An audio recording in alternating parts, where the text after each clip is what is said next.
Appelle immédiatement la police si tu constates l'une de ces 6 choses sur ta porte d'entrée. Il s'agit de ruses utilisées par les cambrioleurs avant de s'introduire chez toi. Ce n'est que si tu les connais et que tu sais à quoi faire attention que tu pourras éviter d'être cambriolé. Avant de te montrer exactement ce que cette carte ou ces biscuits ont à voir avec eux, passons à un classique absolu, à savoir les dents des escrocs.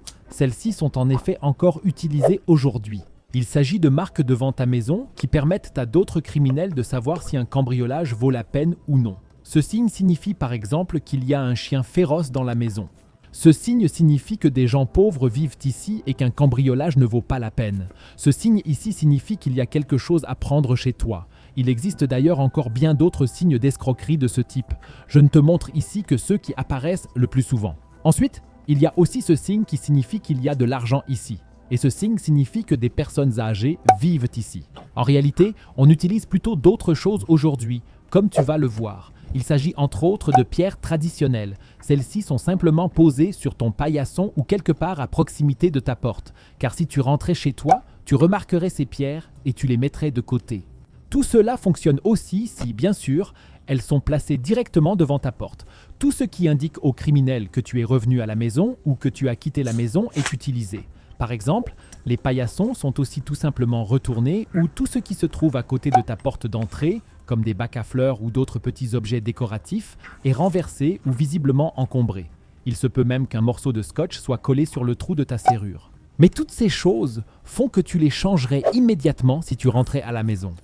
Mais il y a aussi des choses que les cambrioleurs font et que tu ne remarques pas au premier coup d'œil, et qui sont généralement encore plus dangereuses car elles sont beaucoup plus difficiles à détecter. Je vais te montrer lesquelles. Pour cela, nous nous en tiendrons aux pierres que nous venons de voir. En effet, celles-ci sont souvent peintes avec une couleur spéciale. Tu ne peux pas la voir au premier coup d'œil. Elles se chargent au soleil ou à la lumière du jour et brillent ensuite dans l'obscurité. Les cambrioleurs n'ont même pas besoin de venir jusqu'à ta porte. Ils la lancent souvent depuis leur voiture en marche directement devant ta maison pour la marquer, s'ils pensent qu'un cambriolage en vaut la peine, afin de pouvoir retrouver facilement l'appartement plus tard, lorsqu'il fait nuit, ou lorsqu'ils se sont divisés pour pouvoir montrer aux personnes qui veulent vraiment cambrioler où elles doivent aller.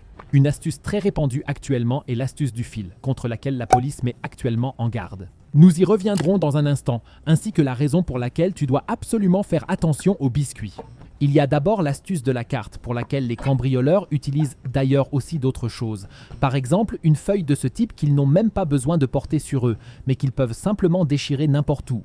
Ils s'en servent pour se rendre à ta porte d'entrée et l'insertent à un endroit bien précis, et ce, quelque part entre la porte et le joint. Bien sûr, la plupart du temps, ce n'est pas quelque part au-dessus où tu peux le voir, mais quelque part en bas de la porte où tu ne le remarqueras pas directement. Mais si tu rentres maintenant chez toi et que tu ouvres ta porte, la feuille va sortir de cette fente. Les cambrioleurs savent ainsi que tu es rentré entre-temps et que la porte a été ouverte. Souvent, on utilise aussi des morceaux de plastique transparents qui sont donc encore moins visibles. Il suffit de les glisser ici et, lorsque tu ouvres la porte, ils retombent. C'est aussi ce que l'on fait avec ces cartes. La plupart du temps, il ne s'agit bien sûr pas de cartes à jouer, mais par exemple de petits dépliants ou d'une publicité quelconque. Au premier coup d'œil, on dirait que quelqu'un a simplement glissé de la publicité entre ta porte. Toutefois, il ne s'agit pas de publicité, mais simplement d'un petit outil qui permet aux cambrioleurs de voir si tu as ouvert la porte ou non. Car si tu rentrais chez toi, tu retirerais certainement ce prospectus. Des cure-dents sont souvent utilisés à cet effet. Mais quel est exactement le rapport entre des biscuits inoffensifs et des cambrioleurs ? En fait, de nombreux cambrioleurs utilisent également des biscuits. En effet, ceux-ci sont placés à un endroit bien précis devant ta porte d'entrée, à savoir près de ton paillasson. En effet, lorsque tu rentres chez toi, tu marches naturellement sur ton paillasson. Cela signifie que les cambrioleurs s'emparent d'un de ces biscuits au beurre traditionnel et le placent maintenant sous ton paillasson. Il se peut même qu'ils en mettent plusieurs juste en dessous. Ainsi, tu ne le verras pas du tout et tu ne le remarqueras même pas. Tout ce que tu vas faire, c'est rentrer chez toi et marcher en direction de ta porte, en marchant bien sûr sur le paillasson. Le biscuit se brise alors sous le paillasson. Ainsi, les cambrioleurs n'auront qu'à regarder sous le paillasson plus tard, quand ils reviendront. Et s'ils voient que le biscuit a été cassé ici, ils savent qu'il y avait au moins quelqu'un devant la porte. Pour toutes ces raisons et pour celles que je vais te montrer, il vaut donc vraiment la peine de garder un œil sur tout ce qui se passe autour de ta porte afin de pouvoir réagir rapidement en cas de changement. Mais tu dois surtout faire attention à l'astuce du fil car elle est de plus en plus utilisée de nos jours, au point que même la police met en garde contre elle. Il s'agit d'utiliser un fil très fin que tu ne peux pas voir au premier coup d'œil. Il n'est bien sûr pas non plus d'une couleur fluorescente comme celle que tu vois chez moi, mais il est généralement assorti à la porte ou bien il est blanc ou sombre. Il est maintenant simplement collé avec une petite colle entre la porte et le cadre, comme tu peux le voir chez moi. Bien sûr, là encore, pas à hauteur des yeux, mais quelque part plus bas sur la porte, là où tu n'auras pas du tout l'idée de regarder, peut-être même de l'autre côté. Mais c'est exactement ce qui se passe maintenant. Si tu ouvres la porte, le fil va naturellement se détacher, puisqu'il est ici déchiré.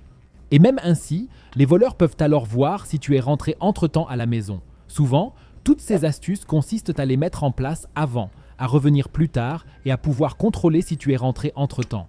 S'ils t'ont déjà espionné auparavant, ils peuvent ainsi voir exactement si tu as un schéma d'arrivée à la maison et ne doivent pas rester tout le temps devant ton appartement à t'observer. Fais donc absolument attention à ces ruses actuellement. Et si tu en constates une à la porte de ton appartement, tu devrais en cas de doute appeler la police, mais en tout cas avertir les voisins. Tu veux encore savoir ce que tu peux faire pour dissuader les cambrioleurs? Alors regarde aussi la vidéo que tu vois maintenant à l'écran, clique directement dessus.